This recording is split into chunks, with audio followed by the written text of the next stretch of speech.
everyone! Welcome to today's episode of Queerly Natural, where we talk about queerness in the natural world. We discuss different traits and qualities of animals, plants, fungi, and more, and how they relate to queer identities in humans. Some may argue our identities are not natural, and we are here to say they queerly are. We're your hosts. I'm Alana. And I'm Sage. First off, thank you as always to our Legacy Tree patron, Nate. If you'd like to support the show with Nate, maybe get a little shout out yourself, you can contribute to our Patreon or Ko-fi, or you can say nice things about us on social media. Here's our show on the striped maple, or Acer pennsylvanicum. Alana tells me all about where this tree is found, how it lives, and also about how, on the brink of death, they're pretty queer.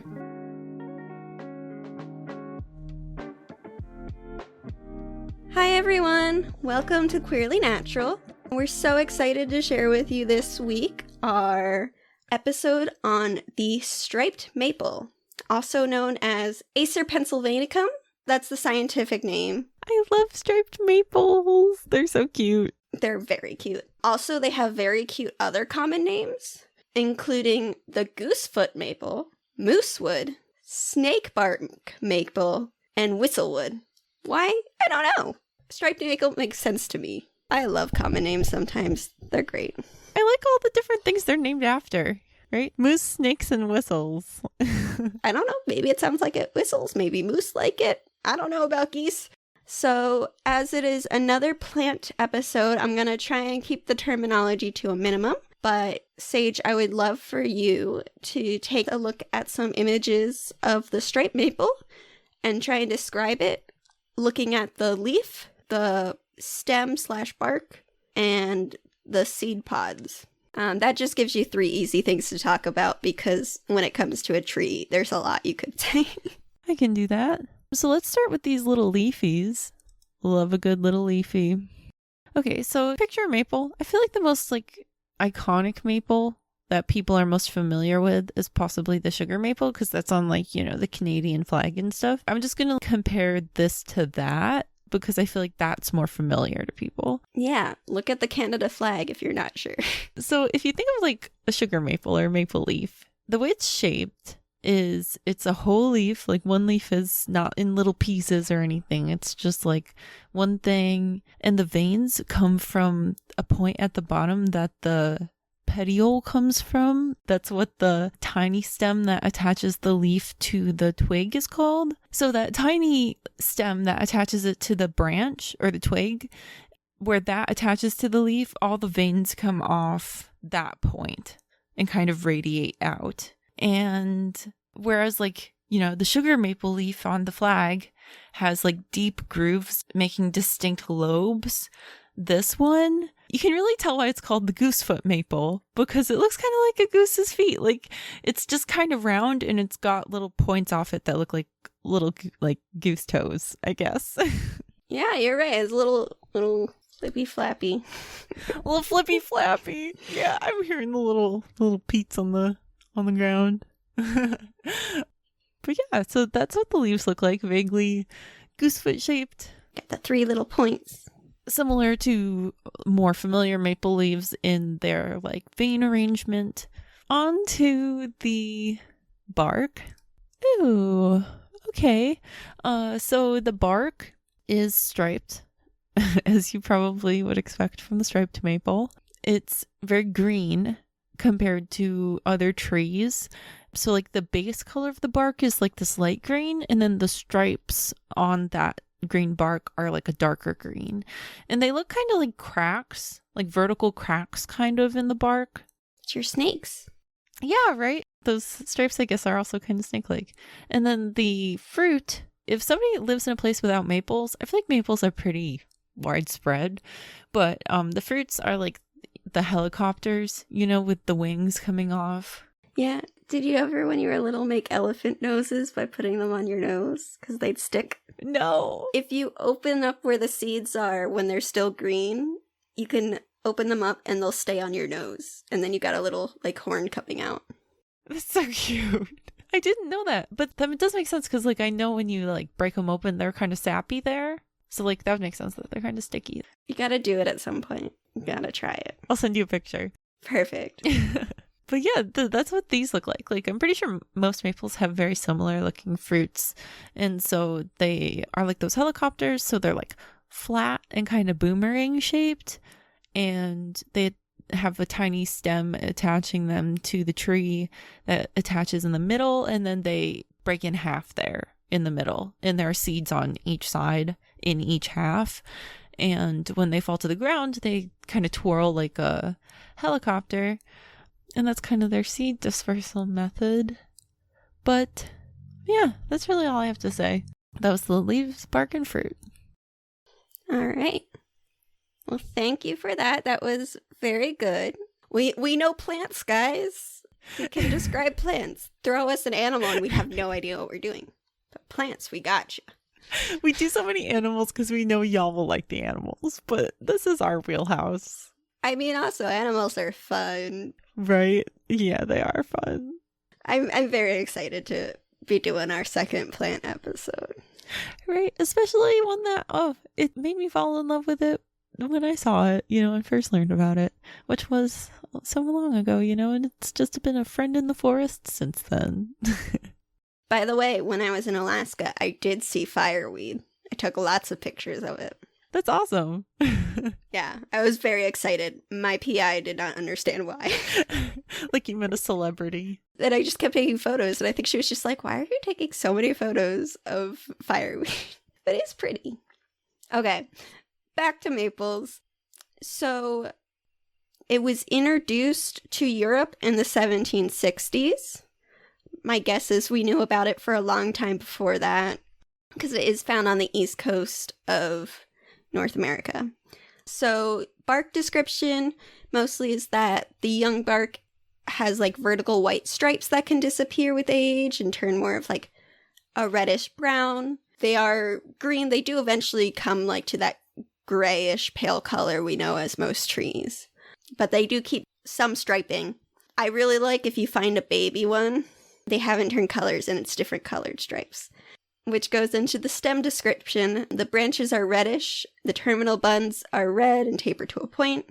Older stems can have green to white striped bark, and there's what you were seeing. The flower description, the flowers are 1/3 of an inch. They are greenish yellow. They're considered regular. Here's all your fun words. Pentamerous in 6-inch long racemes with a bloom time from April to May. So, most people don't really think about flowers when they think about maple. They're not super showy. But they're so cute. They are cute. They're pretty tiny, but they do come in bunches. Yes. So look at maples when did they flower? Would you say like April? Yeah, look up there and they have little pom-poms of flowers. Yeah, and these flowers are very important, which I'll get to in a little bit. So the fruit is about 1 inch long.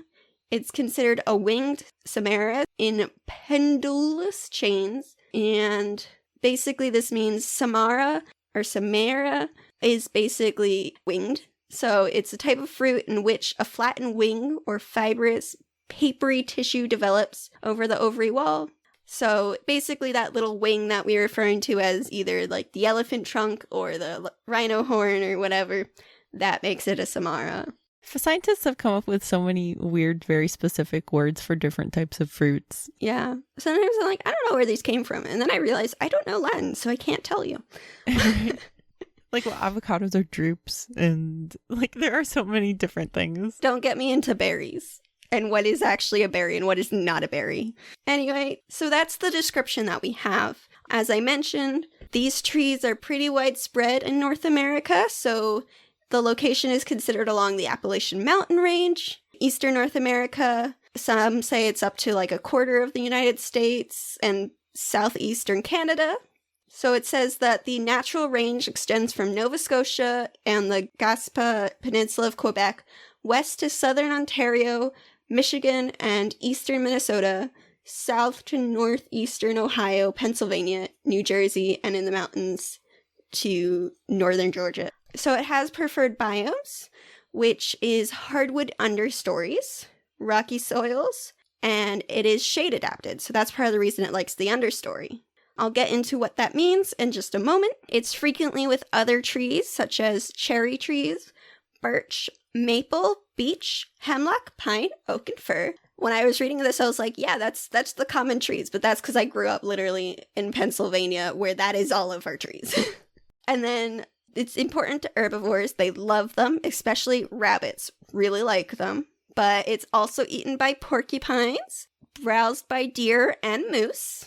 And then the fruits are eaten by the ruffed grouse. Beavers and caribou also like these trees, but when poplar isn't present. So they have a different preferred tree, but this is their backup tree to eat. And a bunch of insects like them. 23 species of caterpillars and like 2 sawfly species. So, yummy. And that's how you know the advantage of native trees over foreign trees. Absolutely. I feel like people bring up flowers so much, like wildflowers and stuff, but they don't talk about trees and flowering trees and things like that, you know?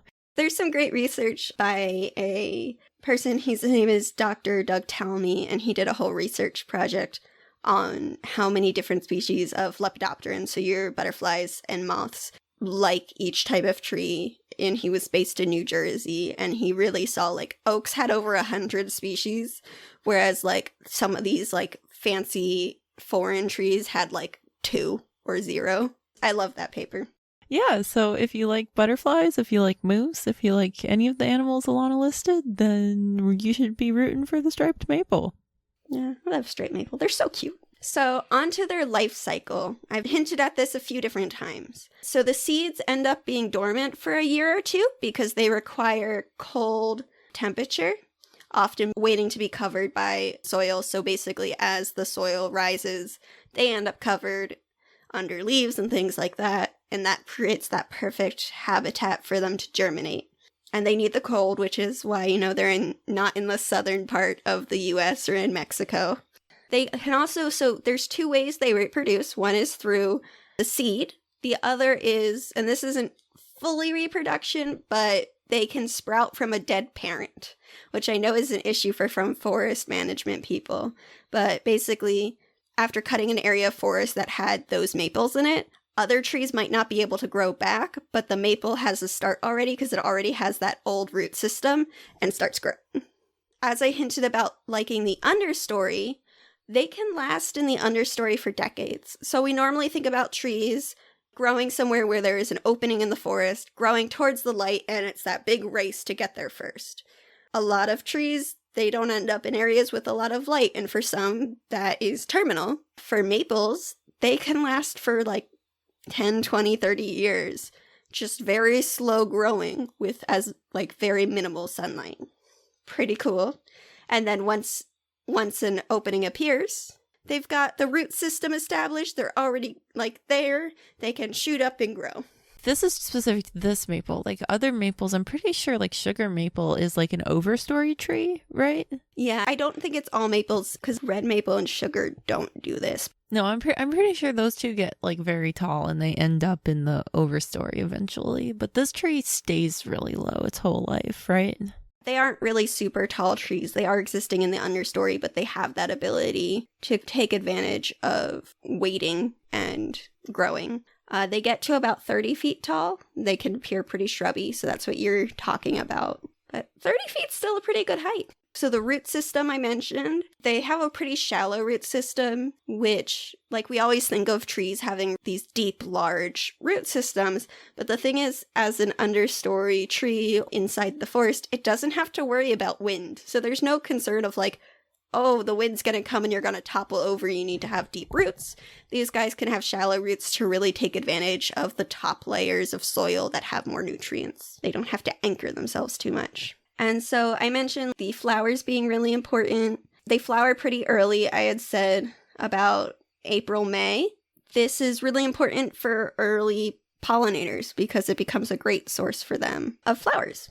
The insects visit for nectar and pollen, which is why they're really important, but the tree doesn't really necessarily rely on insects for pollination. Insects can help, but a lot of times it's wind for these guys, which is why maples are sometimes considered an allergen. Well, no, they are considered an allergen.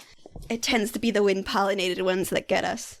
And reproduction for them, they can express one or both sexes, and it's based on the flowers. So you know what sex it is based on the flowers it's producing. And this leads us into the next part. The queer stuff? You want to know why it's queer? Yes, I would love to know. All right, let me shuffle my notes.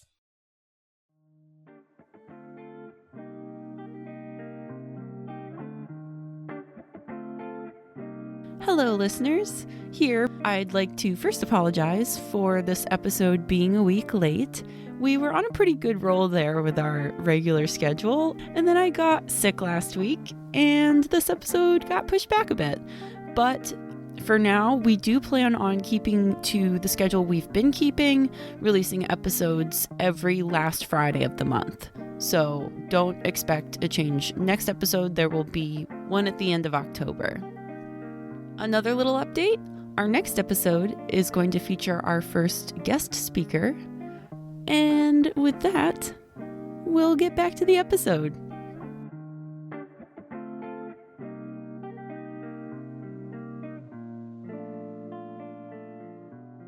You ready?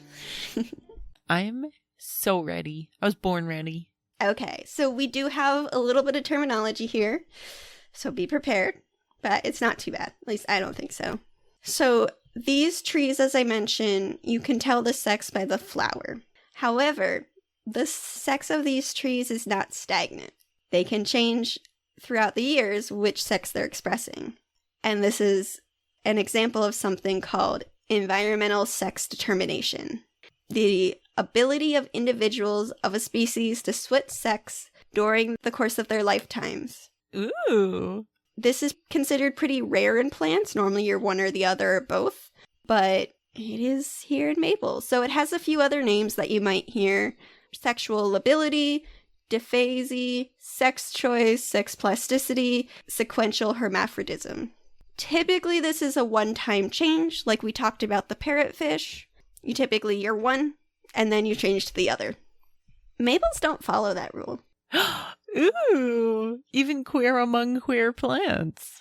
Yes, indeed. So there's like two different ways this is proposed to happen, and one is size-dependent sex allocation models. Big phrase, basically just meaning your body size impacts what sex you are. So when you're small, you tend to be one, and then when you get a certain size, you switch to the other. It's more common in animal-pollinated plants, where females are often larger because they're trying to attract all their pollinators, like, come here, look at me, to get fertilized. And it's often found on plants. But I tricked you. It's not part of the maples. Oh.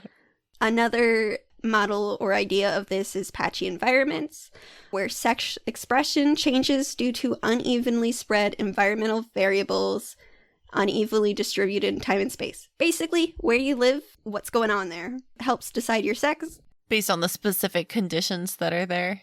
Yeah, so it's not like, oh, I'm in the left side of the stream, so I'm going to be one, and I'm on the right side, I'm going to be the other. It's, oh, this year, like, we have a lot of water, and, like, 2 years later, we're in a drought.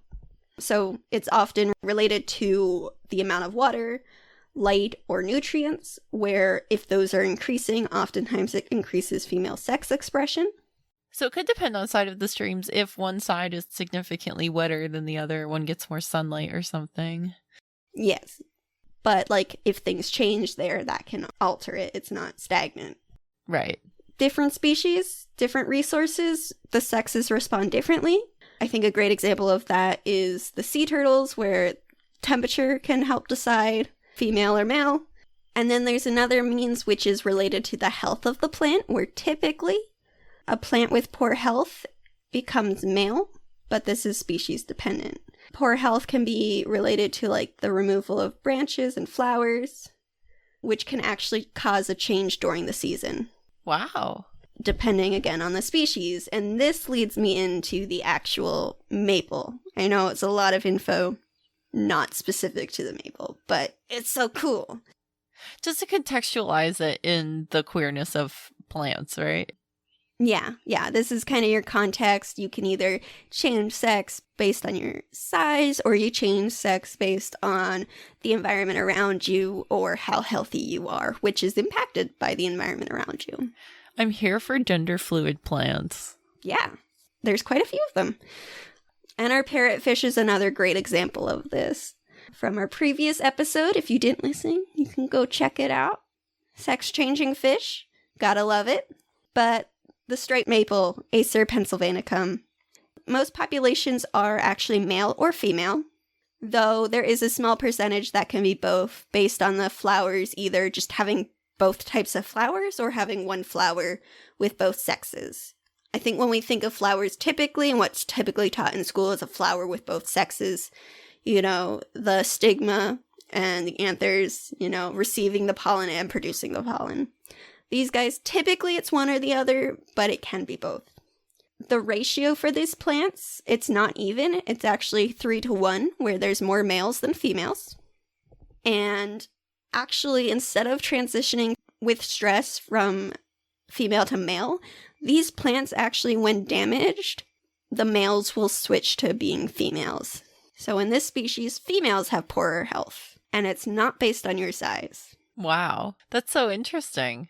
So it follows more of the second type, the patchy environments, where the environment and thus the health of the tree changes the sex. It just, when it's not healthy, it changes to female, which is not the typical way people think of it as going. I'm kind of glad that there's more males, because then that means that there's more healthy trees. Yeah. It's kind of strange for the tree, though, because you'd think you'd want more females because they're the one producing the actual seed, where a male can pollinate as many as he has pollen. Right, and it doesn't really make sense either, because if the tree's, not doing well, why would it want to try to, propagate in an area where it's not healthy, Yeah. Well, it can also be, I think, poor health, if it's damaged, it's a good strategy for, oh, there was a fire here, and, it stopped nearby. Or, I'm dying, let me put all my energy into ensuring a next generation. Right, you're right. There are types of damage that don't necessarily imply the environment isn't adequate.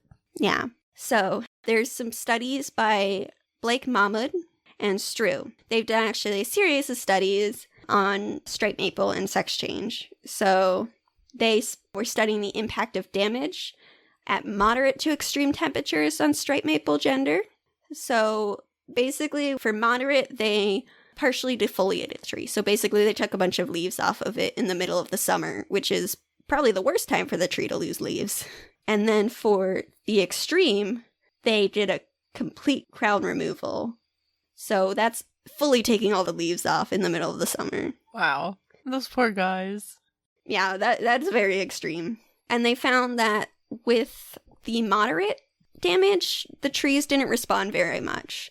And then there was just a lot of the trees died in the extreme example. Right. So there has to be a certain level of damage before they're going to take that energy to change. Yeah. But the fully defoliated males had a 1-to-1-to-1 chance of staying male, dying, or becoming either fully or partially female. So you had an equal chance of all three options. So yeah, it took that severe damage to really cause the change. Previous study also, these trees don't respond to temperature. So there's actually not as much concern about directly climate change increasing temperature changing it. Other climatic conditions and weather type changes, that's a different issue, but temperature is not a super concern here. Yeah. Doesn't have to do with the sex change, but it could have to do with germination, like you said, because the seeds need cold stratification. Yeah. So they had another time where they actually pruned these trees. For both sexes, there were deaths, but half of the pruned males became fully or partially female. So again, responding to that, indicating a certain threshold. Wow. Half? So they still have an equal chance of staying male or changing.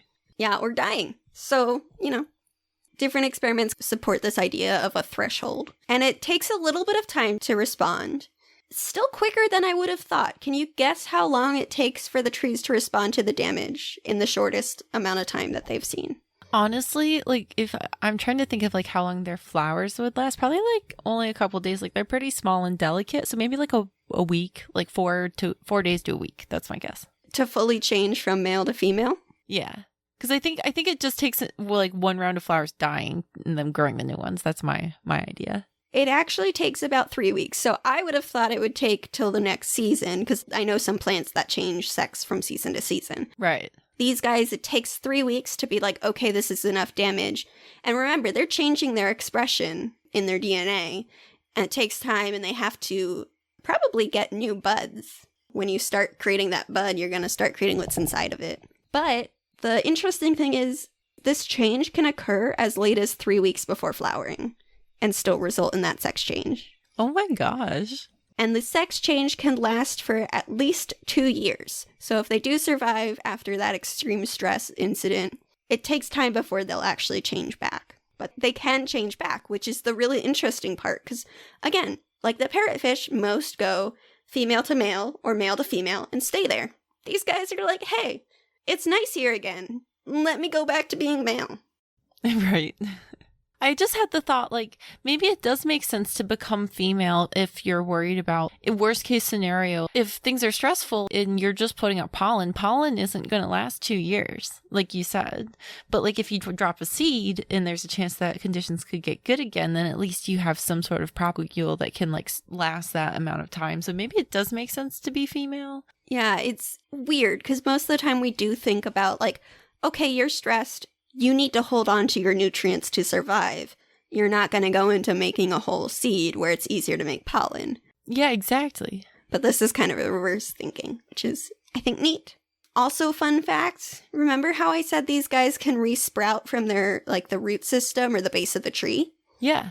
So, after damage, a tree can switch to being female, but those shoots can be male at the same time. So, that's kind of fun. Wow. That's awesome. Which just kind of shows it's really just dependent on what's going on. Female mortality is high, which makes sense with the change during health. But the female has more offspring than the male because of pollen overload. The reason scientists think they are changing like this is to increase fecundity, to increase that output of its own babies and children, increasing the chance that its genetics get passed on. And sometimes this results in death simply because they created those seeds instead of choosing to be male for another year. Oh, wow. There's even a special name for, like, this type of sex change, which is considered the mortality advantage model. Iwasa in 1991 created this, basically predicts the sex with lower mortality rate should be expressed initially by a individual, and then intermittent periods where it's just not reproducing before switching to the higher mortality expression. This is typically studied in animals, and remember, with most animals, this is a one-time thing. Where this plant, it does it multiple times. I just can't go to... I think that's really cool. That is really cool. So if you're wondering how often sex change occurs, scientists observed a population of trees for 4 years. During that time, 54% of the trees changed sex at least once, and 26% of those trees changed sex at least twice in 4 years. This was done in New Jersey. Oh my gosh. There are certain trends that they found. Larger trees tend to be male, deteriorating trees tend to be female, and 75% of dead trees were female before death. So that all supporting, acknowledging, like, something's not right here. I'm gonna go die. But first, let me make seeds. And this was noted as early as, like, 1979. Hibbs and Fish reported this. So we've known about this for a while. We just don't talk about it much. And also, I don't think has been super studied until a decade or two later. That's amazing, though. Like, on the scale of trees, you said they could change twice in 4 years. On the scale of trees, 4 years is nothing. You know, that's so fast. When trees can live decades. Very impressive. Yeah, and there's other plants that do this. I'm not going to get into them because maybe we'll revisit them later because everyone has a slightly different way of going about this. And I think it's also just so cool because it shows you how different sex expression can be between species, even when they're in the same genus, because other maples don't necessarily do this. Acer japonicum, so your Japanese maple, mostly bisexual, mostly contains both female and male parts in a single flower. Amazing. Sex change can occur, but it's not really common. Acer rubrum, mostly stay the same gender. They're good with what they've got. And it's not based on size for sex expression. It's just you are one or the other. Wow. So this one switches sexes, can do it multiple times every 4 years, and it's highly dependent on environmental conditions, right? Yep. Did you say that they all start male? So typically they start male because they're hopefully healthy. Oh, true. Younger ones tend to be male. Due to patchy environments, they will change sex. This is known as environmental sex determination. When they're not healthy, they turn to females, and if they get healthy again, they'll go back to male, and then they can switch again if necessary. And this can happen in a relatively short amount of time. Only takes 3 weeks for this decision of changing to occur. And yeah. Wow. Here's what I've learned from studying the maple tree. Life is stressful. Let's change sex. It's just so beautiful because I'm trying to frame this in the context of what people say about human sex and how they're like, just check your chromosomes. It's determined by your genetics. But like, if you look at this, it's almost determined more by the tree's environment, right? Because in a good environment, they all start out male, no matter their chromosomes or whatever, right? Yeah. They may have different genes that allow them to respond differently to stress or like change female at different like thresholds of stress or something. You know, like I'm sure genetics plays a role, but it doesn't play the same role that it does when people are talking about like human sex and gender. So I feel like that just like reframes it when there are gender fluid humans that present differently depending on the day or how they're feeling or like the environment around them. And we're like, this is unnatural. You know, look at the striped maple. I think we need to learn more and talk more about gender fluid trees. Right, exactly. Look to the trees. They're doing it all the time. Thanks, Alana, for teaching us about the striped maple. And thank you, listeners, for joining us.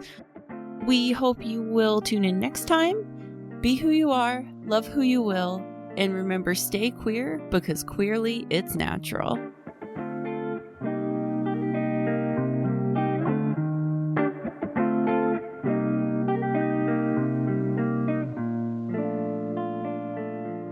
Queerly Natural was created by Alana Zeitzer, Elizabeth Furman, and Hannah Roden, with music by Megfist20. Thank you, Megfist, for putting your music in the Creative Commons. You are very talented. Visual design for the show is done by Alana Zeitzer. To get updates about the podcast, follow us at Queerly Natural on Facebook, Twitter, and Instagram. We also upload all of our sources and episode transcripts to our website, queerlynatural.com. Above all else, if you liked what you heard today, tell your friends. Thank you so much for listening, and keep an eye out for our next episode coming October 28th. Until next time, stay queer and remember, queerly, it's natural.